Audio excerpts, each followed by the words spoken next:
profesión, es senador de la República por Elías Piña y sí, señores, se trata de Adriano Sánchez Roa. Nos acompaña este domingo. Nosotros felices de compartir con usted. Bueno, yo más feliz todavía porque tenía mucho que no venía aquí, Anisa y Ana. Y las veces que he venido me han visto mucho. Por tanto, me gusta venir aquí.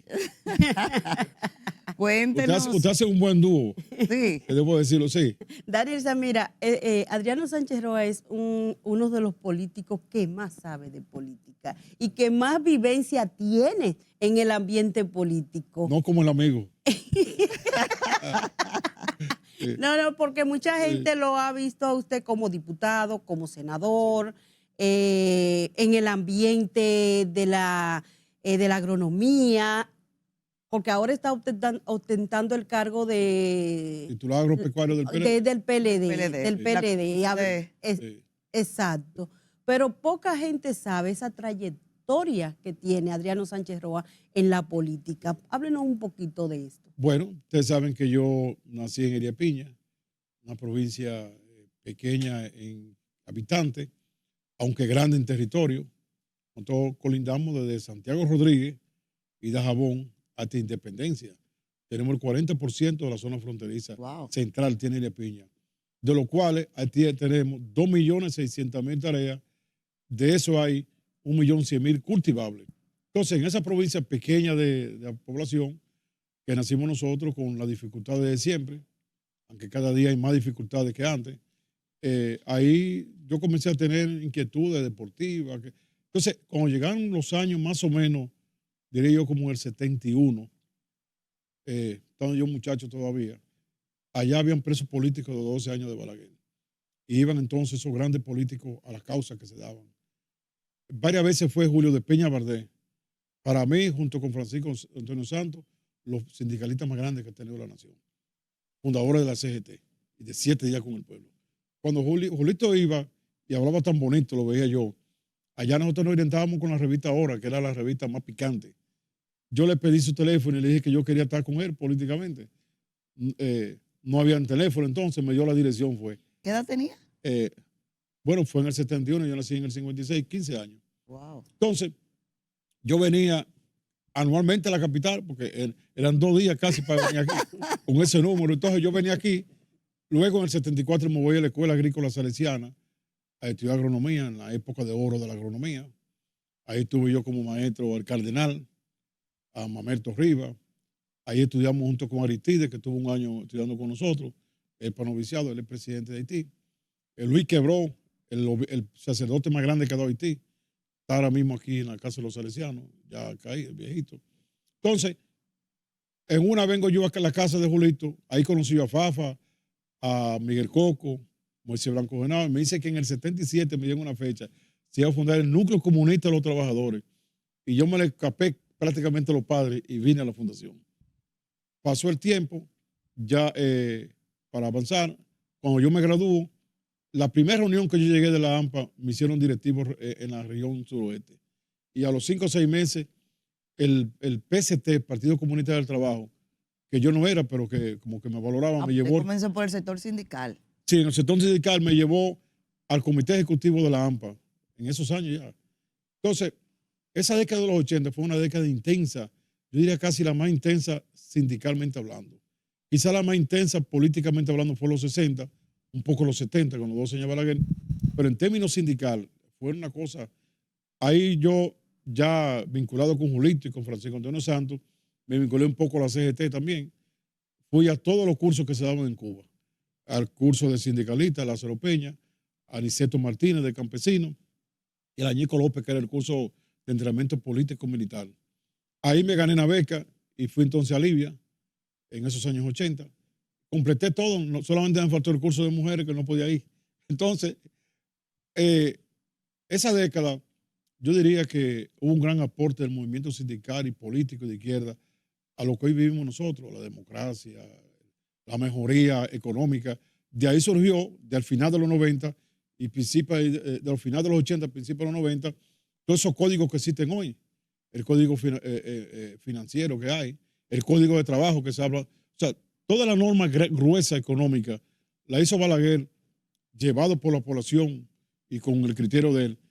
Adriano, Eso pero, que se llama Adriano, indexación de pero los sueldos, ahí es que está. Adriano, pero yo sé que la gente está preguntando, pero ¿cómo de la izquierda pasa entonces al Partido Reformista? Eso es muy dato. Entonces, voy para allá. Entonces, llega el 90, llega el 89, 90, 91. Llegó la perestroika. La perestroika que fue para mí mal paso de Gorbachev. La perestroika destruye todo. Por ejemplo, la Unión de las Repúblicas Socialistas Soviéticas, que eran como 17 países fuertes todos se fueron, se derechizaron. Todo, nada más se quedó Rusia, que era la capital, que es donde está Putin hoy. Y miren, donde está Putin hoy es el país, el territorio más grande del mundo. Imagínense lo que era eso. Sí. Entonces, al destruirse eso y quedar a la izquierda ya otro panorama, una persona que voy a decir su nombre porque somos amigos y él, Ángel Mato, fue de los dirigentes izquierdistas más destacados de lo que tuvo en Puerto Rico, que tuvo que capaz de cárcel luchando en la izquierda. Y para mí una persona con una moral grandísima. Me dijo a mí, mira, si tú quieres seguir en política, ya tienes que irte en partido de masa. Porque ya esto, mira cómo quedó.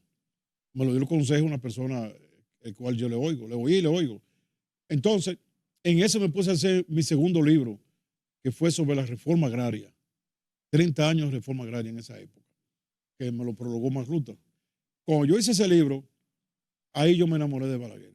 Porque mira cómo es la cosa, de antibalaguerista, que le voy a contar qué pasó con él. Exactamente. Déjame decirte.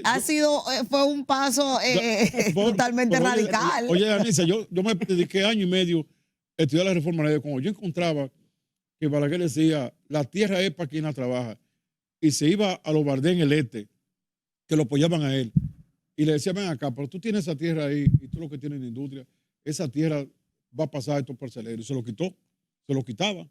Balaguer hizo más o menos, llevó como 8 millones de tierras que se las quitó a los ricos para dárselo a los pobres. ¿Pero aplicaba entonces el comunismo, Adriano? Bueno, por eso el PSD ya en el 77 apoyó la reforma agraria y lo que usaban el PSD, que era el más radical, con Narciso, con José Israel Cuello, con Carlos Acuaciati, con Carlos Dores, apoyaron la ley agraria de Balaguer, parte de la izquierda. Porque fue una cosa, entonces, eso a mí me entusiasmó. Digo, ven acá, pero este hombre está haciendo, en el término del campo, lo que uno quiere. Me di cuenta de muchos apoyos, estando Pedro Bretón, que ya está un poco caído, como él, por ejemplo, al sector agropecuario, tenía una reunión todos los lunes, le daba recursos, y digo yo, bueno, pero eso me quedé ahí. Pero Balaguer también, Balaguer tiene un asunto que los políticos tienen que ver lo de hoy. Balaguer era viejo él nada más. Balaguer cambiaba de un periodo a otro el gabinete. Balaguer no dejaba un ministro 5 años, ni 7, ni 8, como lo hacía el PLD y como lo hace el PRM. ¿Usted cree que ahí es que está el fallo? Bueno, es que cuando tú crees ya que tú vas a ser permanente, tú no te esfuerzas. Cuando Balaguer iba por una provincia, estaba todo el mundo nervioso. Había que hacerlo bien. Balaguer quitó un ministro de la República antes de juramentarse. Lo nombró y cuando venía de Montecristi para acá, hizo el decreto y lo quitó. Balaguer quitaba por lo que fuera. No era fácil, Balaguer. Entonces, ¿qué pasa? Volviendo a la historia. Cuando yo veo eso, Balaguer habló con Pedro Bretón para que fuera conquistándolo. Entonces, porque él quería ya cambiarse todo el agropecuario, incluyendo Bretón. Entonces, él comenzó como a buscarme y yo no cogí la seña de Pedro Bretón. No me di cuenta. Pero él comenzó a buscar a Tito Hernández y Tito cogió la seña. Y lo nombra director del IAD 16 de agosto del 92. Yo digo, ven acá, pero no estamos en nada. Y comenzamos Tito y yo y varios, Fran de Olio, que hoy es el segundo hombre de educación, Mayra Félix, que fue directora del IAD. Hicimos un movimiento con 2,000 agrónomos y nos juramentamos. El día de la juramentación, él salió enfermo y fue Carlos Morales Toncoso que pudo juramentarnos. Cuando juramenta, sin condiciones, al mes, sale el decreto nombrándome en el FEDA, director del FEDA. Y yo no quería ni tomarlo mucho porque, qué sé yo, y a Méquita fue que me motivó. Y a los 10 meses del FEDA me nombró ministro del Banco Agrícola. Duré un tiempo en los 2 cargos, porque yo quería soltar el FEDA ya, pero él no nombraba a otra gente y tenía que seguirlo. Entonces, yo debo decir que en el transcurso para llegar a Balaguer, yo tuve muchos amigos que hablaban del tema, con Magluta, que lo invitaba a Elías Piña a dar charla, con Bicho Castillo, eran sus mejores momentos. Iba allá, me recuerdo que Bicho un día estaba leyendo El Siglo y vio un funcionario. Me dijo, mire, este es analfabeto, tú puedes estar una cosa así. Si tú estás buscando 10 objetivos, no lo vas a lograr en la izquierda ninguno. pero por ahí tú puedes lograr que sean 2 o 3. Nunca se me ha olvidado que íbamos juntos en el vehículo y me dijo eso, Vincho. Una noche me fui donde Mamerto Rivas, lo vi por Barahona, que era como un padre para nosotros. Era el director, había sido el director en La Vega. Y le hablé a él. Y Mamerto, con un hombre sabio, me dijo, es que tú lo que tienes que ver es con la cosa que tú quieres lograr. Esa cosa de ideología, déjaselo a ellos. Y que si yo qué, Mamerto era un hombre campechano. Y ahí me convenzo. Ahí que me convencí. Luego entonces, yo estoy en el banco. El periodo de los 2 años, Balaguer nada más, hubo 3 funcionarios que no quitó nada más. Que fue Johnny John, Víctor García Santos de Salud Pública y a mí en el banco. Pues en el caso de Agricultura, yo tuve 3 ministros de Agricultura en el periodo que yo tuve, que él cambiaba. O Balaguer cambiaba. Cuando salimos del banco, que Balaguer le entrega a Leonel, yo debo decir que yo no me quedé porque no busqué el cargo, porque nosotros apoyamos a Leonel en demasía y al PLD, el Partido Reformista. ¿Cómo pasa el PLD? Bueno, el PLD pasó ahí porque la realidad es que Balaguer. ¿Cómo pasó usted al PLD? Al PLD, pensé que era cómo llegó. No. ¿Cómo usted entonces pasó okay. del Partido Reformista? Bueno, ya ahí se dan varios pasos. El primer paso fue que, como en noviembre del 96, íbamos todos los días a saludar a Balaguer, que ya no era presidente. Me dice Balaguer a mí, usted va a ser diputado. Yo estoy pensando que me está diciendo como que yo voy a aspirar en el 98, que es el próximo elecciones. Voy en Aníbal Páez, mi compadre y padrino de todos nosotros. Me dice, ¿y él no te dijo bien cómo era? No. Ya le mandó una carta a la Cámara de Diputados que va a cambiar un diputado. Oye, y se va a leer ahorita. ¿Qué va a hacer usted? Y se va a leer en 1 hora, 2 horas. Eran como la 1. A las 2 comienza la sesión. Busca un saco y ponte cerquita ahí que yo te voy a llamar. Dígale diputado. Me hizo diputado en 2 horas. Ahí es que yo llego al Congreso. más rápido que un nacional. Sí, cuando yo llego al Congreso, yo me sentaba, ya yo había sido ministro del Banco Agrícola, estaba de lleno en la Comisión de Agricultura. Me tocó, por ejemplo, trabajar en la ley, el Instituto de la Uva, yo fui el presidente de esa comisión. La tasa cero para el maíz, para ayudar un poco a los polleros.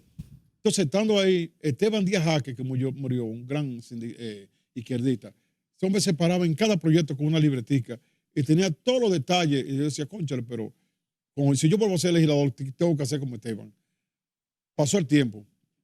Cuando llega el 2006, yo iba a aspirar a diputado, pero los diputados y los senadores se vinculaban y yo quería que la gente votara por mí solo, porque ya yo había hecho un trabajo en Heredia Piña, sin buscar votos, pero lo había hecho. En el 2006 entonces vino la Alianza Rosada. La Alianza Rosada, ganamos 10 senadores, 4 reformistas, Noé Telín Vázquez, Amado Benítez Castro, Félix Vázquez y yo. Usted fue por la boleta del reformista. Sí, reformista y PRD unidos. Y ganaron 6 del PRD. Ahí estaba Andrés Bautista, estaba Chubaque, etc. Estando ahí, comencé a hacer mi ejercicio como senador reformista. Pero la realidad era que Leonel llegaba hasta la Mante Forfán. Era el presidente. Y me di cuenta que Leonel Fernández, que éramos amigos antes de ser presidente, no iba a hacer nada por Heredia Piña para que no se me pegara el beneficio a mí. Pensaba yo.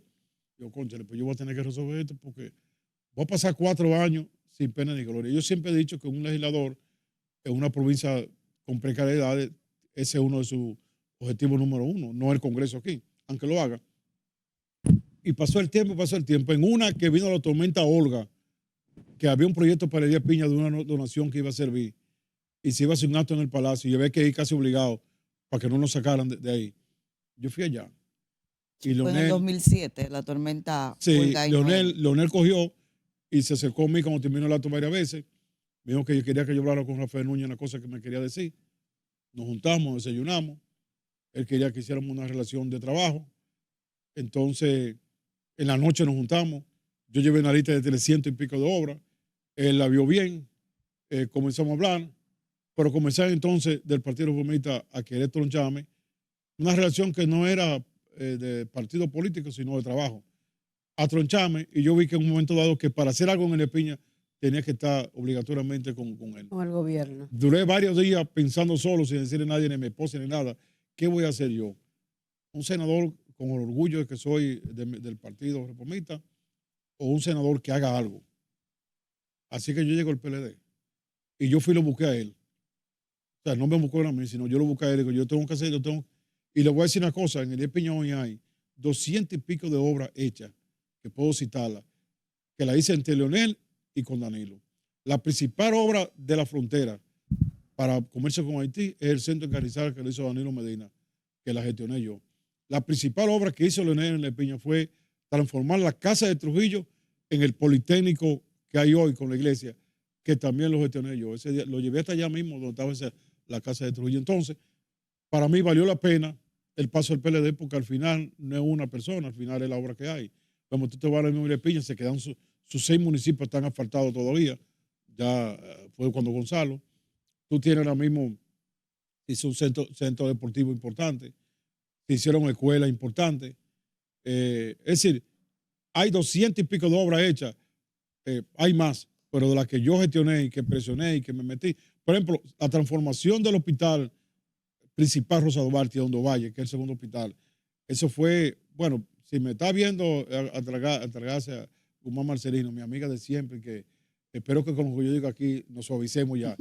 Yo tuve que interpelarla porque todo era para acá arriba y no se parecía a nada. Yo la interpelé. Entonces, ella, ministra de Salud. Como ella ministra de Salud, me llamó mi amigo, ¿qué es lo que ¿por qué te quiere mi cabeza? Le digo, es mejor una sola cabeza que tanta. Entonces ella procedió y se hizo. Porque si tú no presionabas también, que es lo que yo le digo a los legisladores de hoy, que no es ir con la cara limpia en el funcionario nada más. Tú sabes, Ana, que estuviste cerca ya de que nosotros interpelamos gente tan seria como Mapuí. Mapuí es una persona de muchas cosas porque si tú tienes obligatoriamente que defender lo tuyo. Entonces, ahí no hablamos del Frente Patriótico. Pero a propósito de que se ha entrado un poco en la política, pero como estamos hablando de historia, usted comenzó por la parte sindical, sí, antes que ser político. Y a mí me gustaría saber qué es lo que logró cambiar. Usted dice que la clase sindical en los años 70 y 80 era realmente fuerte. Cuando planteaban una posición, los gobiernos tenían que mirarla. Eso se perdió. ¿Qué pasó? Mira, es un punto esencial que tú dices para entender no solamente la parte sindical, sino la sociedad en general. Yo estimo, porque yo he pensado mucho eso, yo estimo que después de la perestroika, o sea, después que los países socialistas fuertes, digo yo, se derechizaron todo, quedó Rusia nada más, y después que China cambió su nivel político a comercial, pues China hoy es una nación fundamentada, concentrada en el comercio. El comercio, sí. Y que entonces China ya no le interesa expandir sus ideas a ningún país, le interesa es el crecimiento económico de ellos. Y tienen un socialismo al estilo chino, como dicen ellos, que significa un comercio. Rusia está sola. Rusia, que esa es la capital de la Unión de Repúblicas Socialistas Soviéticas. A partir de ahí, todos estos países, la parte sindical, gremial, la parte asociativa de lucha, perdió el polo que lo apoyaba. Entonces, tú hoy no tienes, por ejemplo, una central sindical que tenga como yo estaba, que tú tenías Cuba ahí, que Cuba vivía entrenándolo, que Cuba venía aportando. Por ejemplo, el vicepresidente actual de Cuba, Valdés, que era el tesorero de esa época, estaba aquí todos los días, en esos años, los años 80. Entonces se perdió, Cuba está tratando de sobrevivir ellos. Es decir, para mí, eso que tú dices sindical, se da, por ejemplo, con la UA. La UA ya no es lo mismo. Por eso.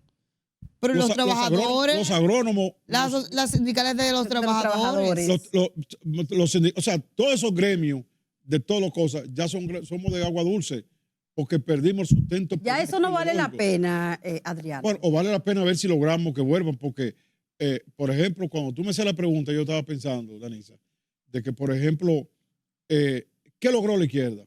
Bueno, ese código de trabajo que está ahí, que la gente dice que no lo muevan porque es bueno, se logró con esa lucha. Ahí es que está la parte. Así mismo es. Lo que dice Omar ahora mismo de la indexación de los sueldos, que ese proyecto lo presenté yo varias veces ya estando en el Senado.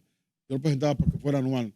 O sea, que cada año en la inflación de un 5 o 6% se le agregara el sueldo, que cuando venían 5 años eran 30%. Por ejemplo, eso está en ese código. El asunto de todos los derechos laborales que quieren los trabajadores está en ese código. Por el código financiero que hizo Balaguer. Eso fue fruto. Yo recuerdo todavía en el 90, 91, que esas huelgas que se hacían que morían 15 y 17. Yo recuerdo dos anécdotas que la gente la oye y a veces hasta la tergiversa, pero como yo la viví, lo voy a decir.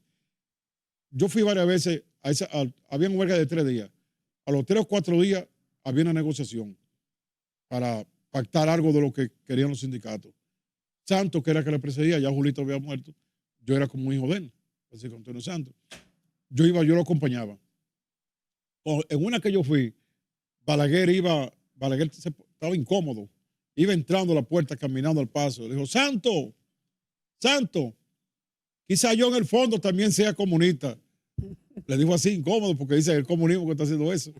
Cuando se sentó, era ahí, incómodo seguir ahí, porque él entendía que lo que estaban haciendo era mucho más, era más que lo que le dijo. Esta mano que ustedes la ven, pueden temblar de vejez, pero nunca de miedo. Yo vi eso hoy mismo con él. Sí. Es decir, eran momentos que lo que quiero decir es la potencia de los sindicatos. Hoy se llama una huelga, no se va, porque no hay conciencia. Entonces, muchos logros todavía de reglamentaciones, de leyes orgánicas que existen, se lograron en esa época. Entonces yo digo que valió la pena esa lucha y valió la pena muchos sacrificios que hubo de mucha gente. Te dije que con este hombre íbamos a hablar mucho de historia en el país, sobre todo de la política. Adriano, pero escuchándolo a usted hablar así de Balaguer, me llega la pregunta, ¿cómo usted califica el que hoy se esté hablando de Balaguer, de los gobiernos de Balaguer, algo que fue tan rechazado en el pasado? Vamos a hablar de eso después de la pausa.